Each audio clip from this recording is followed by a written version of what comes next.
শীতের মৌসুমে কষ্ট উপেক্ষা করে ওযু করা। শীতের সময় ওযু করতে খুব বেশি আরাম লাগে না, সাধারণত কষ্ট লাগে, ঠিক না বেঠিক?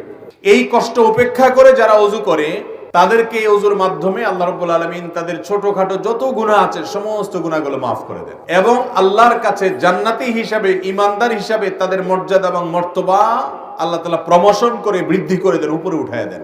নবীজি সাল্লাল্লাহু আলাইহি ওয়াসাল্লাম বলেছেন, আলা আদুল্লুকুম আলা মা ইয়ামহুল্লাহু বিহিল খাতায়া ওয়া ইয়ারফাউ বিহিদ দারাজাত।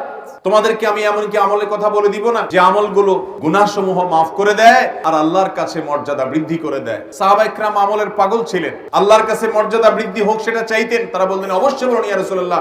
তখন নবীজি সাল্লাল্লাহু আলাইহি সাল্লাম যে কয়েকটি আমলের কথা বললেন এর ভিতরে একটা আমল হলো ইসবাগুল ওযুই আলাল মাকারে। কষ্ট হয় এরপরও ওযু করতে কার্পণ্য করে না। অতএব শীতের মৌসুমে যত কষ্ট হবে সমস্ত কষ্ট উপেক্ষা করে হলেও ওযু করার মতো সৎ সাহস থাকতে হবে। আস-সুন্নাহ ফাউন্ডেশন, উম্মার স্বার্থে সুন্নাহর সাথে।